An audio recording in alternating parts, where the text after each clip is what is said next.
Hello, everyone. Welcome to Go With The Flow, presented by R.S. Andrews. My name is Brandon Adams. This is the show. By now, I'm sure you've gotten used to it, where we make our picks of the week from a gambling perspective. Some weeks the picks do a little bit better than others, and we'll try to figure out where this upcoming weekend's going to go. You'll hear from me over the course of this program.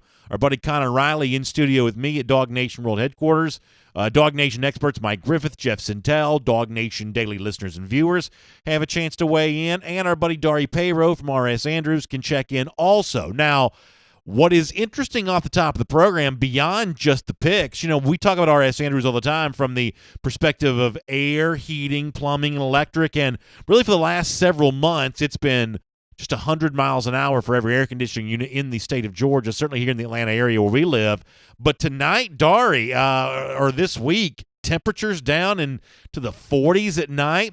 That means a lot of folks are flipping on those furnaces for the first time here this year. And for a lot of families, that can be a little bit of a, is this thing going to work the way it's supposed to? Is it safe for our family? And I know this is the time of year where you and your staff kind of get very busy when it comes to tuning up some of these furnaces, making sure everything's ready for the cold weather season. The cold weather comes and goes for now, but it's going to come and stay at some point in time. And temperatures down in the 40s will remind folks we're getting pretty close to those furnaces being in use for a few months. Isn't that true? Oh, no doubt. We are rock and roll time, getting ready for the furnace, doing a lot of heat checks, making sure everything's safe, and people starting to cut them off for the first time. That's exactly right. And by the way, rsandrews.com, you can go to the website to find out more about that. They offer that $99 furnace safety check. When it comes to something like this, that's a very important thing to make sure your furnace is not just ready to kind of make it through the cold weather season in terms of keeping your house warm, but making sure that apparatus can do that in the safest manner possible. R.S. Andrews can give you the peace of mind on that, but you've got to go find them online, rsandrews.com. You'll love working with Dari and the whole team over there, because the same way we have a good time talking football here and making picks, that's the same kind of stuff they've got going on R.S. Andrews all the time. Just good people who enjoy having a good time, and when you let them into your house, they're going to show up on time. They'll do the work that's promised for the price that's promised. One of the reasons why we like R.S. Andrews. All right, quick update, and a little more excited about giving you the update from my perspective this week than I have been being. After going, 1-7 the previous week, bounced back in a big way this past weekend for me anyway, with a 6-3 week. Still just 24-35 for the year, which is not good. You don't have to tell me that. I already know. But the news here is at the top. Dari giving a couple games back after being red hot to start the season.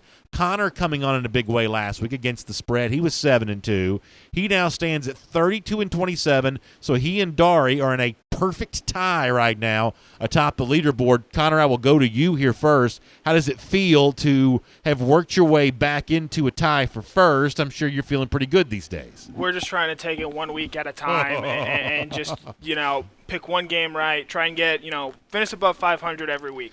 We had one stinker of a week to start the year, going 1-8 that first week. Have not had a losing week since. That's what we try to do every single week here. Dari, what do you make of the coach speak here from Connor? Are you buying that? I'm guessing that deep inside he's kind of spiking the football after being hot last weekend.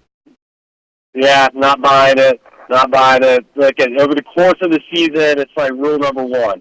I think I'll be ahead when all the chips fall down. I like that attitude. That's really good. Now, speaking of what's not number one anymore, not even number 3 anymore either, that's the Georgia Bulldogs. Of course, they lost last week to the South Carolina Gamecocks. Disappointing, obviously, for Dog fans, but it's now time to get back on the horse, not just for the team on the field, but potential UGA bettors as well. Big number at home this week against the Kentucky Wildcats. Dogs favored by, and have been for most of the week, 24.5 points. Does it really play out that easy for the Dogs a week after losing? Let's start with Dog Nation's Mike Griffith, and let's find out what he has to say. Picks this week, let's start out with the Georgia Bulldogs, and how does Georgia respond to losing to South Carolina? They have to play Kentucky this week. They will beat Kentucky handily. It will be 52-10, Georgia over Kentucky.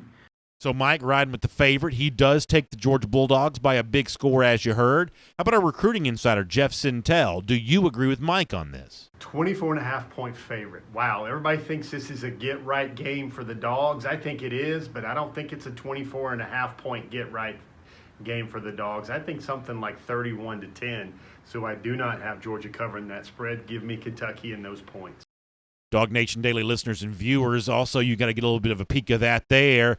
Are they feeling confident about UGA this week? Not as much as normal. Now, we've normally seen our audience upward in that sort of 80-90% range in terms of taking Georgia to cover the number. This week, not quite so much, just 71% taking Georgia minus what is a really big number here, 24.5. So, Connor, the flow is on the side of Georgia thus far, but not by some overwhelming margin. I am curious to hear what you think about this. I don't have a good feel last week. Last week's Georgia's performance just sort of came out of nowhere, and right now I don't know what Georgia team we're going to get every week. So in an effort to make it a true win-win situation here, I'm going to take Kentucky in the points here. Okay. Because if Kentucky does cover, that means I'm right and I get an easy win. And if I'm wrong, that means Georgia wins by a lot. They'll probably have looked a lot better than they did the week before against South Carolina. So for a little bit of weird reasoning here, okay, give me the Wildcats. That makes a little bit of sense, and is also someone who has the vested interest in seeing Georgia not just win this game, but win all of its games. It actually kind of concerns me as a fan how much I like Kentucky to cover in this game. Let me give you a couple of reasons as to why. First of all, when it comes to being a favorite of 20 or more points at home under Kirby Smart, Georgia just 4-10 in that situation, dating back to 2016, as a 20-plus home favorite, not covering that number quite as much as you might think. Kentucky, though, under Mark Stoops, dating back to the beginning of his career in 2013, Wildcats 3-3 against the spread when an underdog of 20 or more points. So Kentucky's kind of handled this spot about as well as you might have expected. Georgia not great, though, in terms of covering the big number, which they have been a pretty good bit. Also, if you think about the over-under, which we'll get to a little bit later on, that sits at 48 for this game, which means you're expecting the final score to be somewhere in the neighborhood of 38-10 for Georgia to cover. There's only one problem with that. Georgia against Power 5 competition this year has only averaged 28 points per game in those.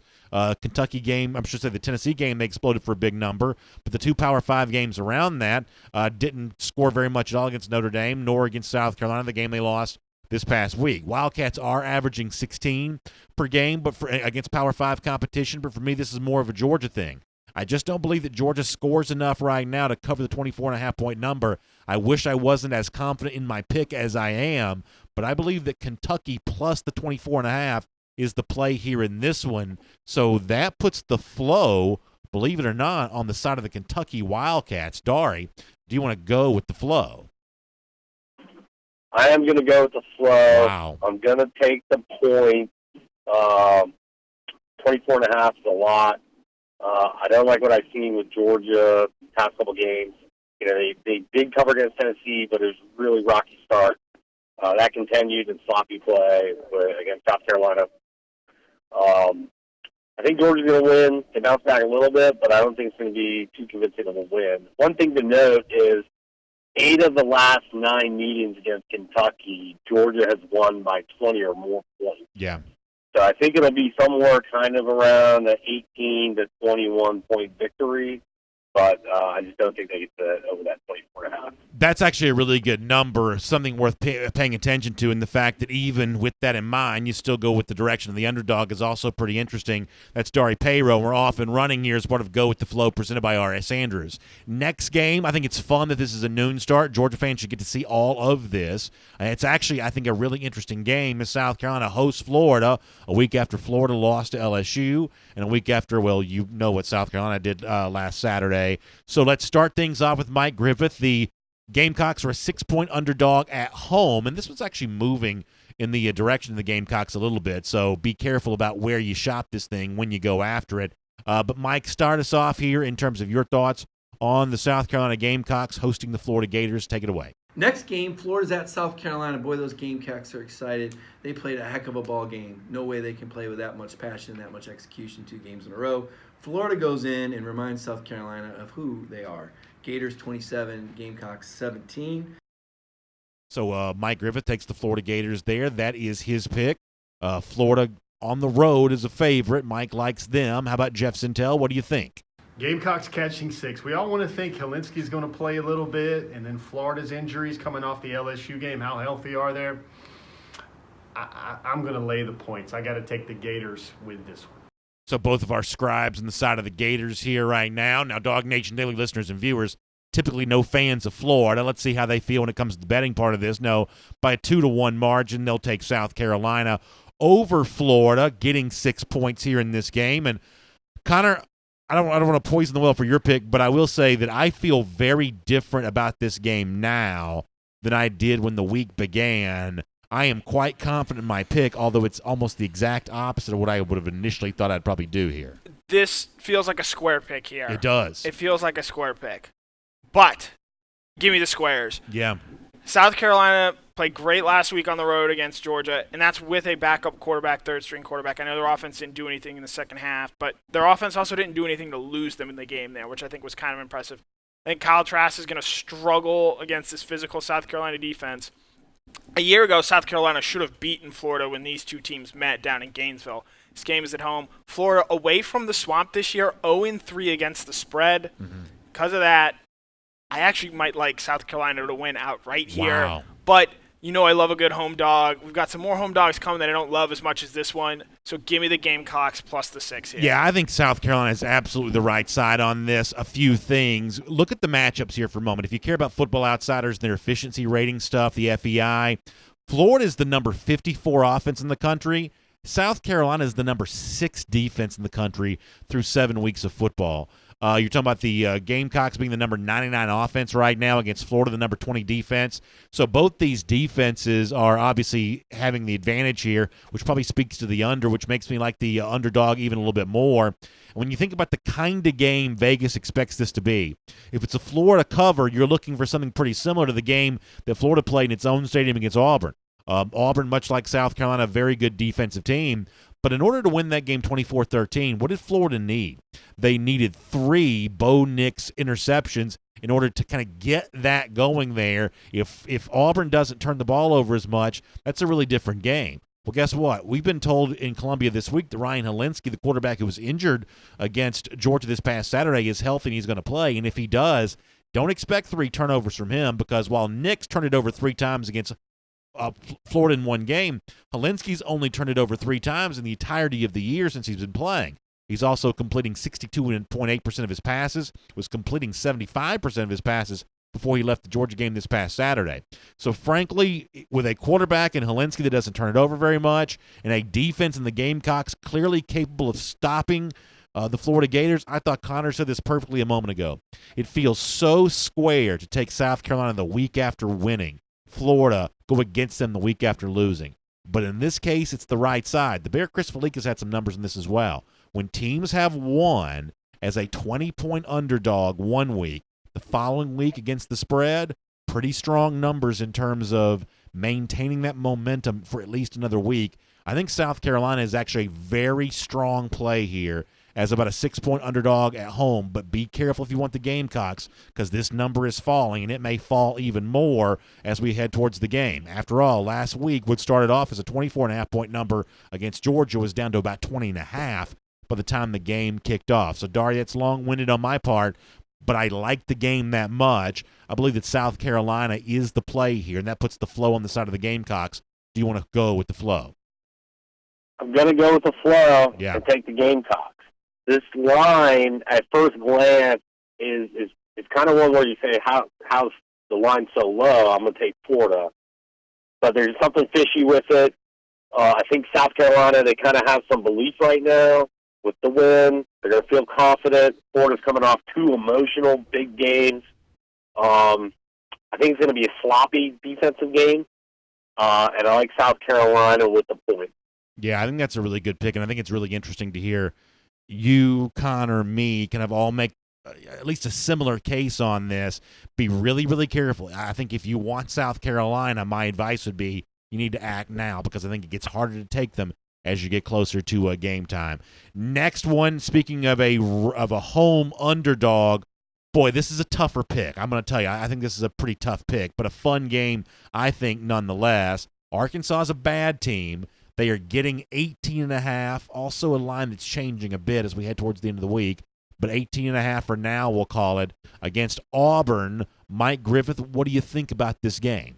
Auburn plays at Arkansas, a game that I believe will be much more interesting than the 18.5-point spread would suggest. Remember, Arkansas darn near beat Kentucky in Lexington. They won't win at home, but they will cause some problems for Gus Malzahn. Auburn wins 24-20 in a game that is much closer than many expect. So, Mike, they're going with the underdog to see the Razorbacks keep it a little closer than the experts might have thought. A week after they also covered the number as a road underdog at Kentucky last week. Jeff Sintel, what do you think? Arkansas trying to make sure its 2019 season as great as it was its 2018 season in the conference. I'm gonna give those points to Arkansas. I think Auburn still covers that. So Jeff Sintel on the side of the Auburn Tigers. My guess is, actually, I shouldn't pick the audience on this because I'm not sure how they're going to go with this game. Dog Nation daily listeners and viewers had a chance to weigh in. Yeah, that's about what you might think. Forced to take Auburn, but Dog fans don't like doing that. 60% of them like the Tigers here in this game. Connor, I'm really interested in you on this. Auburn, pretty big number here on the road. You haven't really been much of an Auburn backer this year, but Arkansas is obviously a bad team. I have no idea where you're going with this. I've been suspect of Auburn, and I think I'm going to be suspect of them again this week. Arkansas, I know they've lost both games. They've lost 2 straight games by 4 points. They're 2-0 in the spread in their last 2. It's kind of a weird rivalry game, just given sort of the history between Arkansas and Gus Malzahn there. You know, Auburn, I know they had the bye week. I think this is going to be a game where you're sweating it late, and I don't think Arkansas is going to score a whole lot of points here. But because of that, I think it's going to be maybe a lower scoring game than a lot of people might think. No Boo Whitlow for Auburn. Give me Arkansas on the points here. Yeah, the injury probably matters here. If this was not something we were doing for fun on the show, if this is a true bet, I think Auburn-Arkansas would be a big-time stay away for me. I do think if you want Arkansas, maybe waiting is the play because you can find some 19s now. You may find even more than that as you get close to the game because there's kind of a give-up factor in play here with Arkansas, just given all the negativity around Chad Morris right now. Pay attention to that. A couple other things to know. John Chavis is the Arkansas defensive coordinator. Long history against Gus Malzahn. 24/7 Sports had a good number this week that 4 of the worst 11 offensive performances from a Gus Malzahn team have come against the John Chavis defense. Now, Chavis, who's been at Texas A&M and who's been at LSU, at Tennessee a long time before that, he's used to coaching a lot more talent than he has at Arkansas. But Chavis has had Malzahn's number before. Arkansas did cover a huge number at home last year. Remember, they were 35-point underdogs to Alabama. They covered that number, but they had to score 31 to do it. I don't believe Arkansas can score 31 on this Auburn offense. Believe it or not, though, Auburn has not been favored on the road very frequently under Gus Malzahn as much as they are in this game. 18.5 points right now. They've only been favored by 2 or more touchdowns 3 times in the Malzahn era. All 3 of those came in 2017. They were 2-0-1 in those instances. Here's the big thing for me. Connor's right to say no Boobie Whitlow in this game, but Auburn has beaten up Arkansas badly the last 3 years. 34-3, 52-20, 56-3 3 years before that. This is a sneaky, more of a rivalry game than you might think. People in Arkansas don't like Gus Malzahn very much. I think Auburn's actually motivated in this game. Week off last week, too. Am I right about that? Week off for the Tigers last week, so maybe a little extra help there. I don't love the pick, Dari, but I do like Auburn in the game, and that puts the flow on the side of Auburn. I'm going with the flow. I'm taking the Tigers. You know, they lost to Florida. They're upset about it. They've had a week off. I think they're going to come out fired up. Arkansas only had 122 yards passing last week against Kentucky. What do you think they do against Auburn's defense? Yeah, no doubt. And they're going to need to throw the ball in order to win against Auburn because they're not going to be able to run it. The other side of this is Arkansas has this SEC's second worst run defense. Auburn's going to just pound it down on them. I like Auburn to cover this. I think it'll be comfortable. I like usually playing games on the basis of the numbers. Jeremy cites a lot of numbers on the show when we do that, but as someone, Darian, yourself, who's kind of a veteran when it comes to picking these games, I think you're probably also aware of when you get to this point in the year, about halfway done, but some tough games left to come, I think factoring in the quit factor for a few of these teams becomes an important storyline, and I'm not so sure I don't have Arkansas circled when it comes to the quit factor. I just don't know they believe in Chad Morris. I think the Razorbacks fans have totally soured on him. We've seen a transfer from that program already this week. I just wonder if Arkansas players still want to play for Chad Morris, and don't you have to factor that into your handicap at least a little bit? Absolutely. There's definitely a breaking point, and that's going to affect how the players play, can affect them giving up in games. And if they haven't done it yet, they're to the boiling point. I'm sure it's pretty close to them giving up. All right, next game, also a big road favorite, and I actually think this game is pretty interesting from a gambling standpoint. LSU, a week after getting a major win in its own stadium against Florida, travels to Starkville, Mississippi, against Mississippi State, a team in the Bulldogs that just seems lost at the moment. 19 points is the number where I have that right now. What do you think happens here, Mike Griffith? Louisiana State plays Mississippi State. Mississippi State just lost to Tennessee. Enough said. LSU wins 49-17, and sorry, bullies, it looks like Mississippi State's party is over. So Mike Griffith on the side of the LSU Tigers, who've been hot offensively, staying hot. That's what Mike thinks. Jeff Sintel, what about you? LSU, this line could be 29 points. I'm still taking the Tigers. Lay those points, go with the Baton Rouge boys. Boy, the Riders like LSU, and they like it to be easy. Be very, very careful with this game. That's all I can tell you about that. Dog Nation daily listeners and viewers, 69%, no surprise. The audience liking the Tigers here on this one. That's not necessarily a surprise. Connor, it ain't that easy. I'm just telling you right now, this game is not that easy. Clean sweep on LSU at the moment. This game is tougher to pick than our folks are making it sound like. Oh, we got a good LSU football team out there. You just got to go out there, throw the ball around. Joe Burrow's real good quarterback. That Mississippi State team, they're on the verge of quitting. They lost 20-10 to Tennessee last week. Give me the Tigers here. Go Tigers. Go Show. Yeah, there you go. That's what Orgeron would say about it. What would Connor Riley say about it, though? Connor Riley, on the other hand, still feels very comfortable about this LSU team. They were going to be riding high after a good win against Florida last week, and I know you got to worry about a letdown factor there, but you mentioned the quit factor with Arkansas. This Mississippi State team is donezo. They got waxed at Auburn, at Tennessee, tough game. They've lost a lot of tough games, and I wonder if this team's ready to lay down and just call it a night. Bully their beloved Bulldog got into it with an Auburn player a few weeks ago. I think Bully's ready to be put down. Oh, stop that. Come on, Connor. Come on. Put down for a nap. I'm obviously not saying that, but, put down for a nap, maybe wake up in time for the Egg Bowl. But I think it's going to be a really tough time for Mississippi State trying to slow down this LSU team. But go ahead and tell us why you think Mississippi State has a chance in this game. No, not a chance. Covering. I think Mississippi State covers this number. Now, let me first of all tell you that Mississippi State's not good defensively. Now, I think Connor's right. You got to factor the quit into this thing a little bit, maybe as bad as anything, because I do believe that Moorhead, I'm not quite sure what to even tell you about him right now. Bulldogs are not good defensively either. They gave up 56 to Auburn, which is the number 29 offense in America, gave up 31 to Kansas State. That's the number 75 offense in America on the basis of Football Outsiders FEI. But here's the thing, though. Here's the thing. This year, only look at this year because last year Mississippi State was a much more talented team. The Bulldogs are actually 2-1 versus the spread at home. So they've covered some numbers at home thus far this year. But more important to me than anything, despite the fact that LSU is 6-5 as a road favorite under Ed Orgeron, look at this year for LSU on the road. This means something to me. They have given up 38 points on the road twice. Now, in Austin against Texas, maybe you forgive that a little bit, although Texas hasn't been that good offensively since then.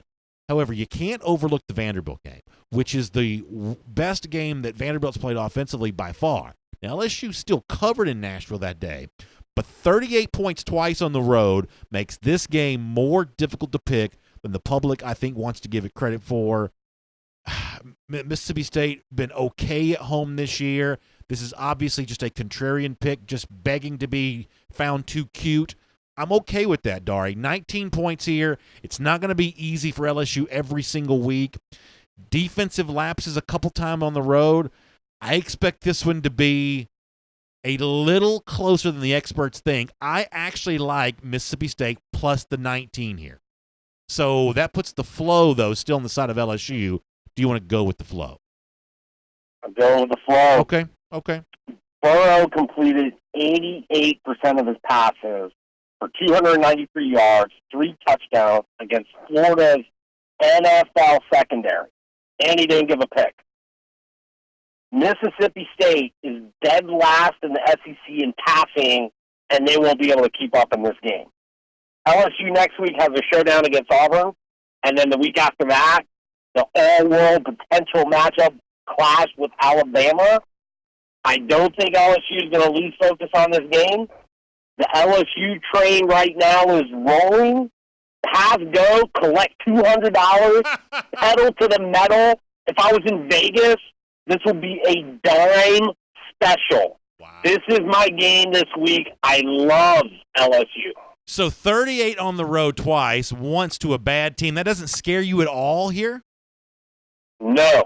Wow. They have too much offense, and it is rolling. They want to be number one in the nation. They are going to put up points. Listen, they may give up 28 points, but he may put up 63. Listen, I love the confidence in the pick. It's very entertaining. And I actually think because of the number where it sits and because of how hot LSU has been, I think this is a pretty interesting game here this week. I'm conditioned to believe that things are never quite as easy as people think they're going to be. But, boy, listen to Dari. He really, really gave you some strong reasons why LSU might be the play. It's Go With The Flow. It's presented by R.S. Andrews. You know, they are our friends here at Dog Nation. You hear us talk about them all the time, whether it be on Dog Nation Daily during our cool down or here each week on Go With The Flow. And much the same way that we like to have the flow going with our picks here this week when it comes to heat flowing out of your furnace or water flowing out of your water heater, you know, hot water when you take a shower each and every morning. R.S. Andrews, whether it be air, heating, plumbing, and electric, they'll take really good care of you on that. You know, story after story, R.S. Andrews has been delivering smiles for a long time, and they can deliver a smile for you as well. But you've got to check them out online. Find them there at rsandrews.com. All right, another big home underdog. That's really a theme in the SEC this week. It's Vanderbilt, who, I mean, they're as bad as it gets right now. They got beaten up by UNLV this past weekend. 21.5 they are getting from Missouri. It's unusual to see Missouri favored by 20 against anyone. They are favored on the road in an SEC game. This is a very, very odd set of circumstances here. But for the Tigers traveling to see the Commodores, let me start off with you, Mike Griffith. What do you think about this one? Missouri is at Vanderbilt. Vanderbilt appears to have quit. I don't even know if they showed up. I saw they lost to UNLV at home. Probably the end for Derek Mason this year. Missouri wins this game 34-10 in Nashville. So he likes the Missouri Tigers there as a big favorite on the road. We've seen big favorites cover in Nashville already this year. Jeff Sintel, what about you? What do you think? Gosh, that's a lot of points. You know, Missouri was supposed to be that squeaker team that was going to give Georgia everything everybody could ask for, but Vanderbilt, based on what they did yesterday, last week, I'm not confident in that spread at all. Lay those points, I'm taking Missouri. Big favorite there as well. Jeff Sintel doesn't mind laying those points. Dog Nation Daily listeners and viewers. Of course, Dogs still have a date coming with Missouri here pretty soon. How about the audience in terms of their feeling on this one? 66%. That's actually a little lower than I might have thought what it would have been. Maybe our audience scared off of the big number there on that. Connor, it is a clean sweep thus far for Mizzou. Is it that easy for you? It is. This Vanderbilt team stinks. They really are bad. And I don't know how good this Missouri team is, but they're going to want to beat up on a lot of bad teams, which because of their soft schedule, they get to play.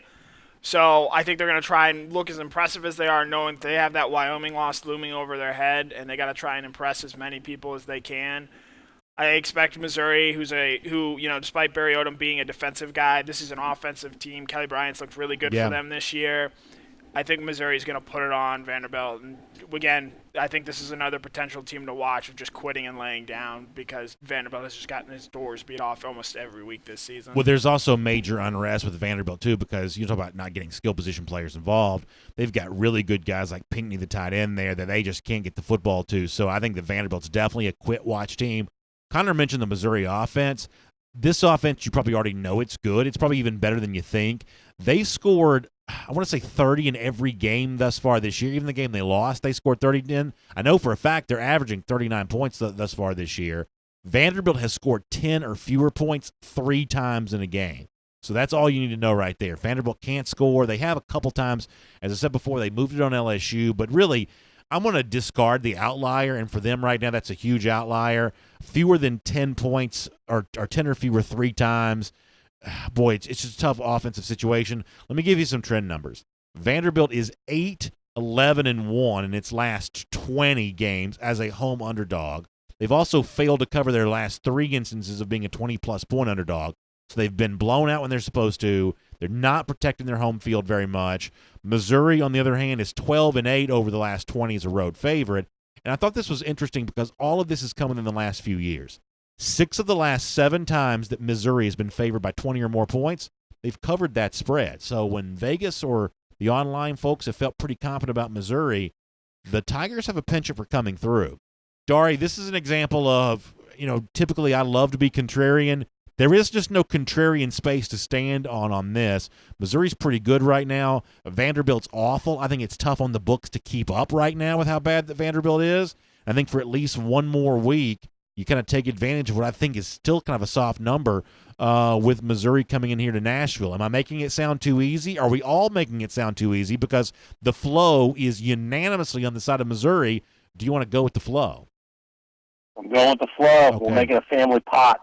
Missouri's averaging 474 yards per game, 38 points a game. Vandy's given up. I mean, they lost to a terrible UNLV team. They're done. Yeah, they are completely, absolutely D-U-N done. I would agree with that because, as you said, UNLV is no great shakes. They lost to Arkansas State earlier this year, and they easily beat Vanderbilt, kind of ugly. I like this next game. I think this is a really fun game. A&M going on the road to Ole Miss. Ole Miss is a 6.5-point underdog in its own stadium to the Aggies. Mike Griffith, start us off. All right, that's right. Mike, who did Mike take for this one? We lost Mike's video for this. Who did Mike take for this one? Mike has A&M. We've officially given Mike A&M. He takes a lot of favorites anyway. Actually, A&M, yeah, he takes a lot of favorites, so that's about right. Jeff Sintel, what do you think about A&M Ole Miss here in this one? Go ahead and give us your pick. That is a good line right there. I think that's a 7-point type game. I'm going to take Texas A&M with that one. So favorites thus far here, both riders on the side of A&M. How about the Dog Nation Daily listeners and viewers? Oh, yeah, pretty close here. 56% do take the Rebels, getting 6.5 points. Connor, I think this is a really fun game. I think this is a fun game. I think it's especially when you bring the point spread into it. What do you think about A&M going on the road as a favorite? Now, John at quarterback is a pal of mine. He puts up points for free, and he's quick with the ball, but Ole Miss will stall. Give me the Aggies plus or minus the points. Yeah, if only the number was 3, you'd have a much better rhyme there. Yeah, here's the problem, Connor, and I'm going to mention this in a moment. I like John Rice Plumlee too. They're not playing him enough. They played Matt Corral a lot last week against Missouri, and I don't think that's the best strategic decision. That's a big reason why I want to go against Ole Miss in this game. Yeah, and A&M, they've lost to the good teams that they've played, but and I just think they're going to be able to get right for this game. Ole Miss defense is real leaky here. I think Calmon's going to have a chance to have a really big game. And because of that, and that half point is going to loom large because I actually do think this will be a 10 or a 7-point game. Yeah. I wonder what Ole Miss is going to do with their offense if they're playing Corral or if they're playing Plumlee. I think Plumlee pretty clearly gives them an added dynamic in the running game. Way better dynamic. But if they're playing Corral, that only encourages me more to take A&M. So, darling, let me give you 2 more things before I cede the floor to you to make your pick. A&M has only been a road favorite one time in the Jimbo era. They did win last year as a road favorite at South Carolina. But here's the number that really matters to me and why I favor Texas A&M in this game. Ole Miss has failed to cover in 6 straight games. Now, listen, sometimes you have bad luck or whatever else, but I would also keep your eye on Ole Miss as being a team that I'm not quite so sure wants to play for its coach right now. 6 straight not covering, that's not a great situation, all things being equal. So that's enough for me. They covered a week ago against Missouri. We had it at 11.5, and they lost by 11. Maybe it's based on the closing line then. Maybe that's based because I'm getting this from OddsShark. Failing to cover in 6 straight according to OddsShark. Maybe that's based on the closing line. So maybe not based on the line we picked it at here, but based on the closing line. That's what they have it as. Still lost by double digits one way or another. That for me though is enough to like Texas A&M in this game. I'm going to take the Aggies, and that puts the flow on the side of Texas A&M. So Dari, you want to go with the flow? Yeah, I'm going to go with the flow and take the Aggies. Sneaky line at 6.5. First glance, again, you would assume, Texas A&M should easily cover. But when the line's at, it kind of says that Ole Miss may cover this game. But on paper, Texas A&M is just a much better team. There's much more talent. I think they win by 10. But again, the Aggies have been just extremely disappointing this season. But I'm still going with Aggies. Am I wrong for saying that I thought A&M actually showed a little signs of life? I know it was a blowout last week against Alabama, and obviously for Texas A&M fans, they wanted to be much better than this in second year for Jimbo Fisher. But I thought they actually showed a little bit of a sign of life or two against Alabama last week, which is another reason why I feel semi-confident about them in this game. Am I wrong for saying that in a game that ultimately they lost and not in all that close a fashion? It's tough to find silver lining when you get beat down at home, but they had some good drives. All right, how about the third Saturday in October showdown that's been famous for a long time? Tennessee going to Alabama. Alabama is a 34.5-point favorite. Is this the third Saturday in October, though? This is the third Saturday in October. So, yeah, we're on the traditional date here for this one. Vols at Alabama. They'll be smoking cigars after this game is done. Alabama's done this now for a number of years, long streak in this rivalry. Does that continue, and does Alabama cover against Tennessee on Saturday?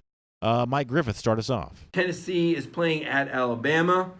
Jeremy Pruitt joked that he shouldn't even kick off, that they should just do onside kick every time. That, to me, is not how you build your team's confidence. And if I were a Tennessee fan, I wouldn't think that was funny. And I don't think this game will be funny either. Alabama will win 47-14 over the Vols in an annual rivalry that has lost all of its luster. So Mike Griffith does like the Alabama Crimson Tide. Very big number. Half point might actually really matter on this, assuming it settles and stays at 34.5. Jeff Sintel, you want to agree with Mike on the big number covered by Alabama. What do you say? This is when you just stew over. You can go back and forth, and you can think, that's a lot of points. Jeremy Pruitt probably knows a little bit about stopping Alabama in that offense, but it's Alabama. How are they going to cover all those receivers? I lay the points. I'll take Alabama. So, Jeff, on the side of Alabama, too, Dog Nation Daily, listeners and viewers, how about you? What do you think about this one? 76% on Alabama for now. So, big numbers for the Alabama Crimson Tide. No one mind laying those numbers here at the moment. Connor Riley, you want to check in with us and tell us what you think about this game? Alabama, Tennessee stinks. I don't want to step on Dari's corner too much. Don't overthink it. Just pick Alabama here. I know you'll read me the whole, them as a 30-point favorite. Yeah. They're not that good. I don't care. You cannot with good conscience take this Tennessee team. Take Alabama. Roll Tide. I don't know about that. I mean, what I've seen from Tennessee lately hasn't been so bad. They showed some fight against Georgia. They won a game as a home underdog this past week, covering the spread in the process. As I've said a million times here before, I know Dari's given us his rule, and I like it, of don't go against Alabama at any point in time, and you'll be on the plus by the time the season's done. But as a 30-plus point favorite, that's not always been the best spot to find the Crimson Tide in.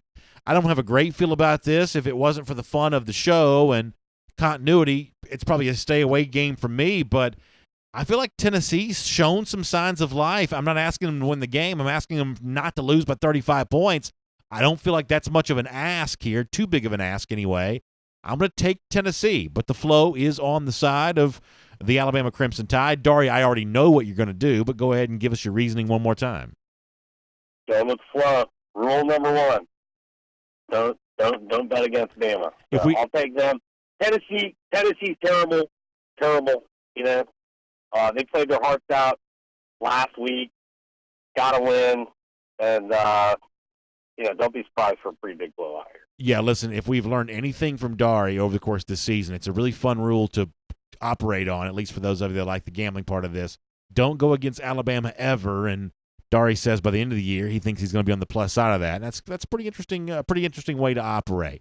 All right, next game we'll kind of go outside the SEC here for a little bit, and then we'll come back to Georgia before we're done.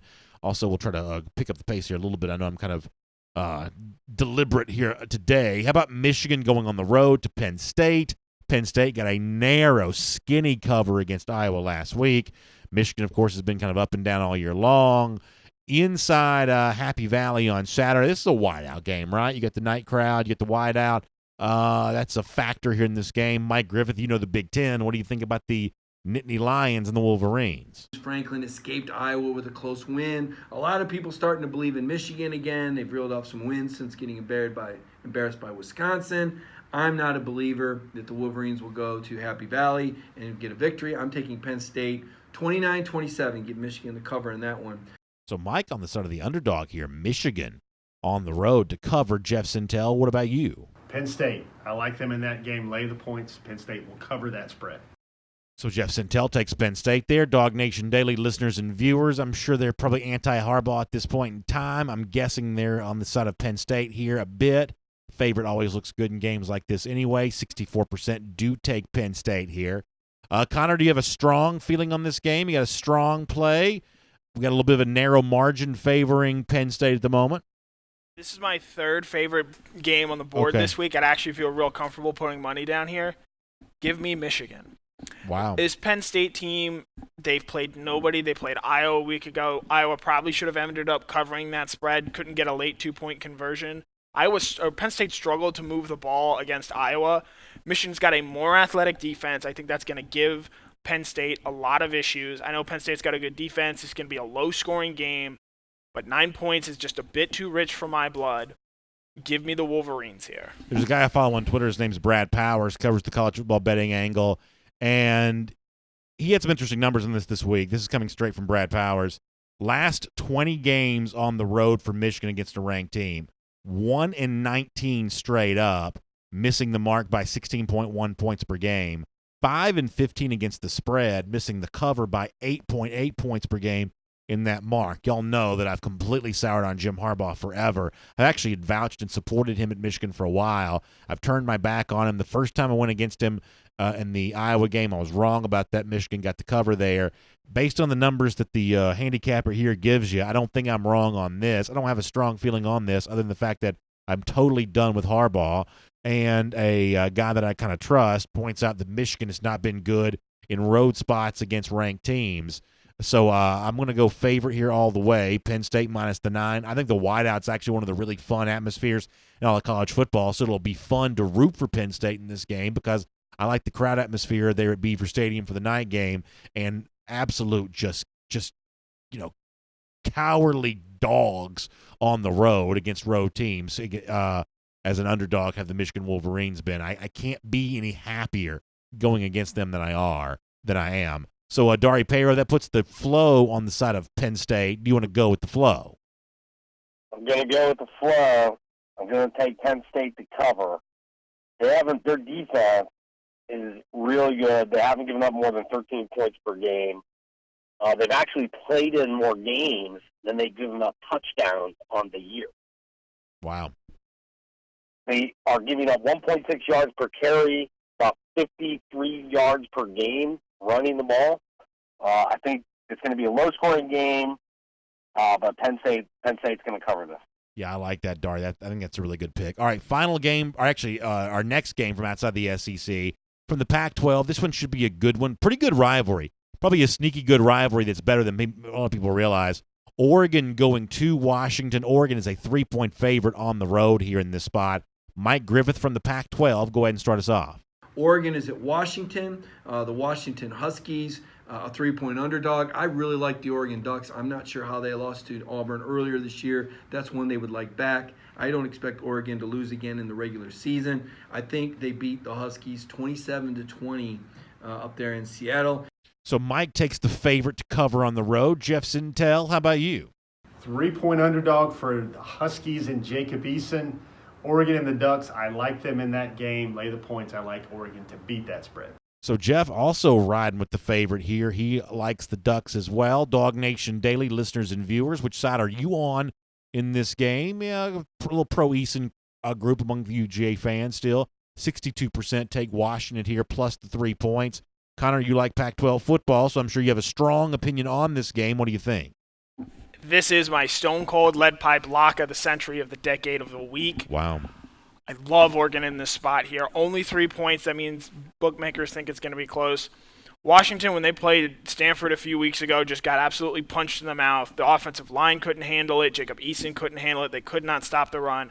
Oregon, as much as we talk about Pac-12 and you think of them as throwing the ball around, moving around, quick tempo, fast, this is actually under a Mario Cristobal. They're playing more like an old school SEC team. Yeah. They want to run you. They want to beat you up front, on both sides of the line. I think that's going to give Washington a lot of trouble here.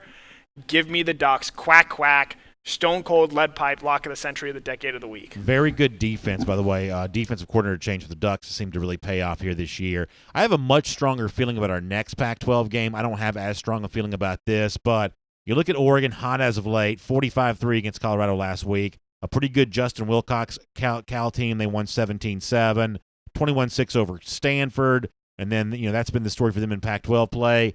Here's my kind of hunch on this. I think the Pac-12 is one of those leagues where it's always regressing back to the mean, that the hot team gives way to the not hot team, and in this case, Oregon's a little hotter than Washington. I'm certainly not telling you to make a pick on the basis of what I'm going with here, but I do believe that it's not quite time for any Pac-12 team to really step out in front of the pack on this one. So if you're going to give me points here when it's kind of a close rivalry game, I'll take the points, especially with the home team. I don't have a strong feeling on this, but I will take UW plus the 3, and that's going to still make me on the side by myself here. Everybody else on the side of Oregon. So, Dari, Oregon is the flow. Do you want to go with the flow? I'm going with the flow. Okay. I actually love Oregon in this game. They have a top defense. They're the only undefeated team in the Pac-12. The only loss came against Auburn to start the year, and they've won 5 games in a row. The defense hasn't given up more than 7 points in each of their last 5 games. Oregon is third in the nation in points allowed. It's given up 8.7. I expect it to be somewhat low scoring, but Oregon just has way too much talent.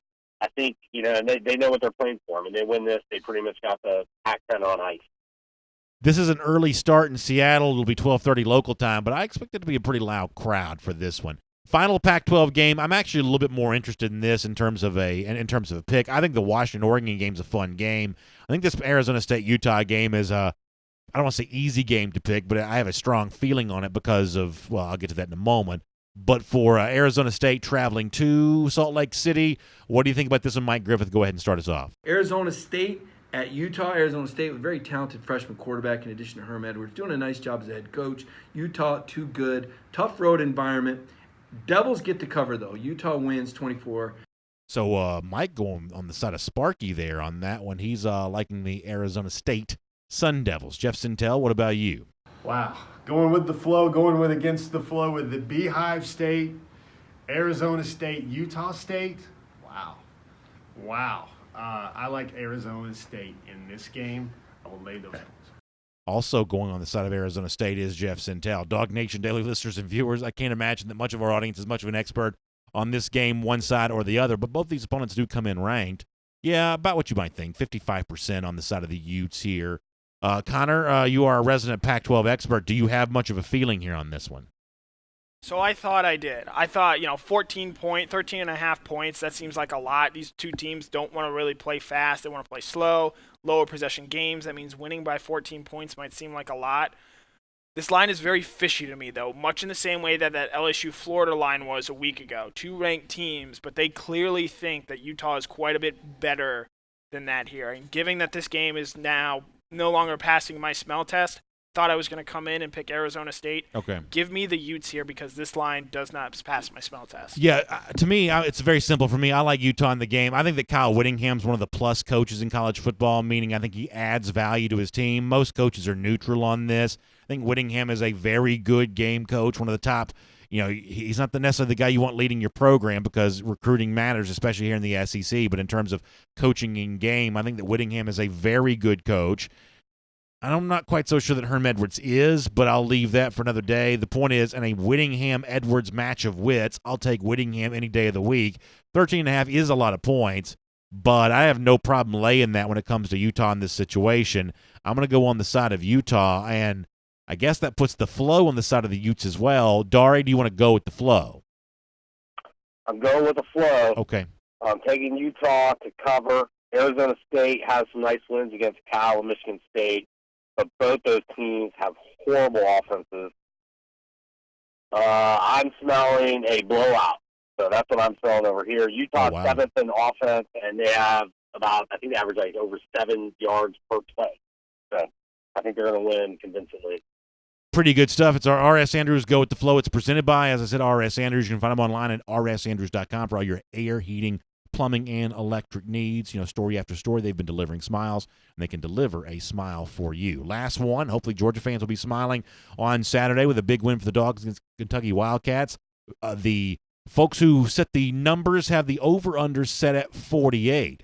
Are you going to go over that or under that? Mike Griffith, go ahead and start us off. To 20. Finally, the over-under on the Georgia-Kentucky game is 48 points. Georgia will score 48 points itself. Take the over in that game. So over goes the number for Mike Griffith. Jeff Sintel, what about you? I think this game goes under. I do not think this is a 48-point over-under for this one. Not enough offense I see in this one.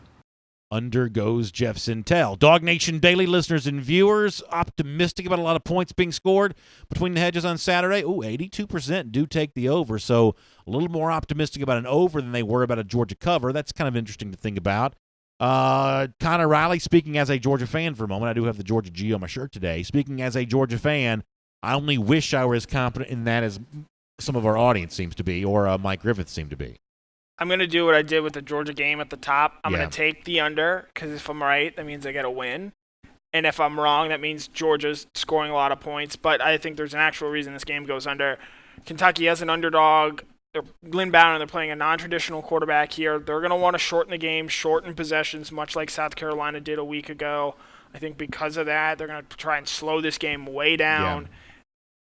Take the under here. I feel pretty good about that. Yeah, unfortunately, I feel pretty good about it too. And Dari, this is one of those things where eventually I'm going to be wrong on Georgia, and I'm going to be glad I am because that means they're scoring a lot more points and hopefully winning games a lot more easily. But until I am wrong, I'm going to kind of go when it's a huge number like this. Now, when you get into some of the later games and the number is a little bit more narrow, I think Georgia becomes a team you can play at that point in time, maybe a little bit more.